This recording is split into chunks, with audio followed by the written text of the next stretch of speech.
Pois é, a gente tem mostrado aqui, então, ao longo da nossa programação, esse descontentamento do setor do agronegócio com a nova medida provisória número 1227, que restringe a compensação e o ressarcimento de créditos de PIS/COFINS. Vamos entender melhor os impactos que essa medida pode trazer na conversa de agora ao vivo com o diretor executivo da Mix Fiscal, o advogado Fabrício Tonegutti. Oi, Fabrício, bom dia primeiramente, seja bem-vindo com a gente aqui ao canal AgroMais, tudo bem? Olá, Felipe, prazer estar aqui com você, bom dia para você, bom dia para toda a equipe, bom dia para os telespectadores. Um bom dia, muito obrigado, viu, por ter atendido a gente na manhã de hoje aqui. É um assunto muito importante, né? E muita gente ainda está um pouco em dúvida em relação ao que muda exatamente com a chegada dessa medida provisória. Queria então que você explicasse para a nossa audiência quais são as grandes alterações provocadas pela proposta.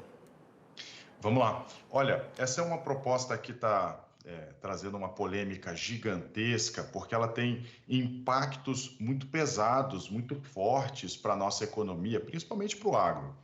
E o que está acontecendo é que ela é uma medida provisória que trouxe principalmente 3 alterações. Então, a primeira alteração foi a seguinte: o governo pensou assim, eu preciso dar um jeito de sobrar mais dinheiro, ou de pelo menos cobrir o rombo que a gente tem no nosso orçamento. Como que a gente pode fazer? Bom, a gente vai fazer o seguinte: eu vou impedir as empresas de compensarem os tributos que elas têm. Então, imagina que as empresas têm créditos, porque compram com determinados incentivos, benefícios, enfim, por qualquer razão, ou porque ganharam na justiça algum tipo de crédito. E o fisco simplesmente impediu que essas empresas compensassem os tributos que elas têm que pagar mês a mês com esses créditos. Então, eu tenho um crédito, mas simplesmente não consigo usá-lo, porque agora o fisco está impedindo isso. Tecnicamente, eles criaram uma restrição à compensação cruzada.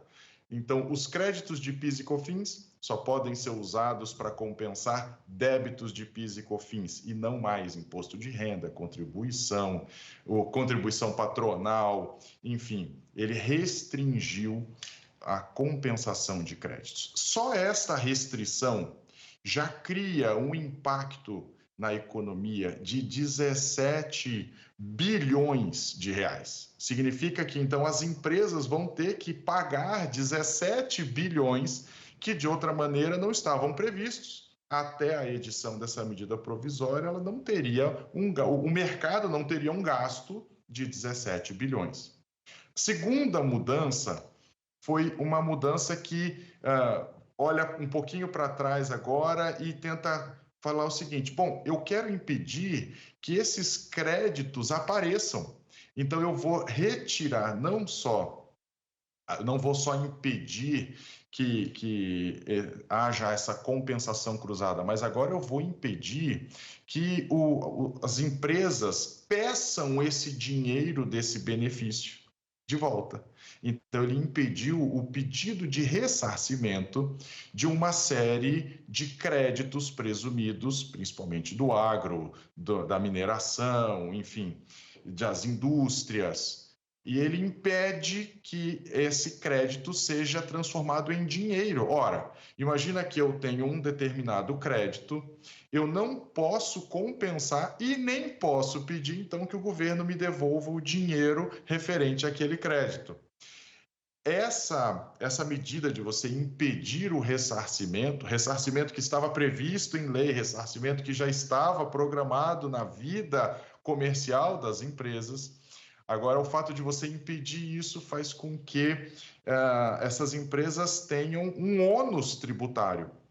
Significa que eu me comprometi com contratos, adquiri máquinas, equipamentos, realizei investimentos, tudo porque eu considerei um determinado fluxo de caixa da minha empresa que agora não vai mais acontecer. Essa medida de impedir o ressarcimento desses créditos, ou de impedir, inclusive, o próprio nascimento dos créditos presumidos, isso vai ter um impacto de 11 bilhões, mais de 11 bilhões na economia.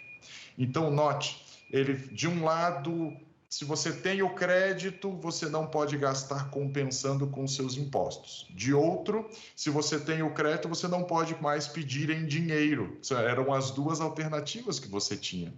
Então, ele restringiu. Então, eu tenho um crédito, mas eu não posso fazer nada com ele, a não ser compensar com PIS e COFINS que, de repente, eu nem pagava. Por exemplo, dentro do rol dessas empresas afetadas, muitas são exportadoras. E exportar significa que não faz nascer a obrigação de pagar PIS e COFINS.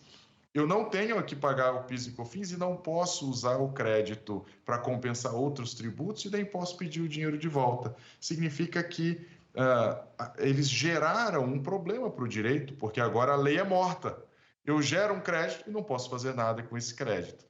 Então, com toda certeza, essa é uma medida que traz um impacto tremendo para a economia e que ela já nasce cheia de vícios, cheia de problema. O menor problema, ou o mais simples de se entender é como é que eu mudo uma regra no meio do ano, no meio do jogo, o jogo já está em andamento, uma série de decisões empresariais são tomadas a partir das regras que já existem e simplesmente no meio do jogo essas regras mudam, trazendo um impacto de quase 30 bilhões para o mercado produtor. É de fato, né, um impacto bilionário para o setor e vários segmentos da cadeia produtiva já sentem de fato esse impacto, né?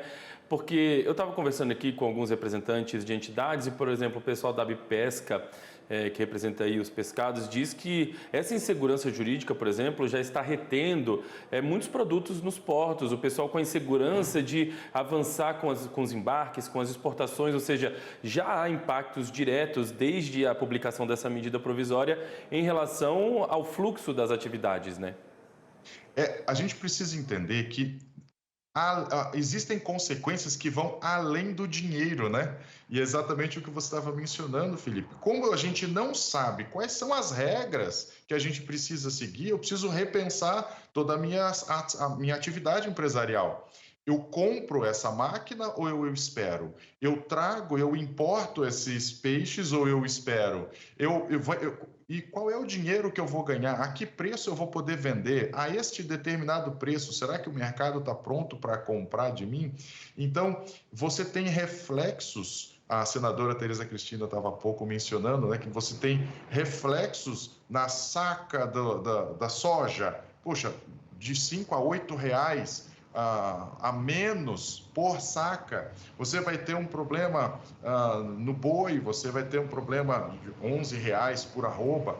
Você tem reflexos que significam que vai ficar mais caro essas mercadorias e a gente tem que analisar, será que o mercado vai estar preparado, consegue absorver, consegue pagar o preço, enfim. Então, os empresários eles passam a ficar sem saber se podem seguir com seus planos ou se não podem, enfim, é um absurdo realmente uma medida ser tomada da maneira como foi e, portanto, de fato, como todo o mercado tem trabalhado, a melhor hipótese é que essa medida seja devolvida ao Congresso, seja devolvida ao Planalto, e ser devolvida significa, olha, você vai precisar refazer, porque isso aqui não funciona, não presta e não vai dar certo. O mercado não tem como trabalhar com tamanha insegurança. Bom, então a gente ouve aí, né, do governo que a medida provisória ela veio no sentido de buscar arrecadação de recursos para equilibrar as contas públicas, uma forma de compensar aí também a desoneração da folha de pagamento, enfim, mas o que a gente ouve é que não houve, o que a gente escuta falar é que não houve diálogo, né, do governo com as entidades, com o Congresso antes da edição dessa medida. Então, o movimento, a tendência agora é que o movimento seja, então, de devolução dessa medida provisória, como você disse, né? Essa é a tendência e é um movimento legal que deve acontecer, né? Esse é o que o mercado espera, isso é o que o mercado espera, isso é o que é necessário que aconteça para que você consiga normalizar o reflexo disso dentro do mercado. Então, bom, agora sim, Se essa medida for devolvida, eu sei que eu posso dar sequência aos investimentos, eu sei que eu posso manter a contratação dos funcionários, eu sei que eu posso desembaraçar a mercadoria que está no porto. Então, você consegue ter uma previsibilidade e aí, se o ano que vem a regra vai mudar, eu posso, então, me preparar para as próximas operações serem diferentes. Muito bem, Fabrício. Eu queria agradecer demais a sua participação com a gente. De uma maneira muito didática, você conseguiu trazer um pouquinho mais os detalhes, né, desse assunto que tem repercutido muito nos últimos dias e que vai continuar repercutindo nos próximos. Então, é sempre bom para a nossa audiência ficar antenada, entender exatamente sobre o que a gente está falando e você trouxe isso de uma maneira muito didática. Portanto, muito obrigado pela gentileza de ter atendido a gente hoje aqui, por tirar um tempinho da sua manhã para atender a gente. Queria desejar a você uma ótima semana e dizer que o canal está sempre aberto. A gente volta a conversar numa nova oportunidade sobre esse assunto, sobre outros assuntos, viu? Mais uma vez, muito obrigado. Eu que agradeço, foi um prazer enorme e estou à disposição sempre.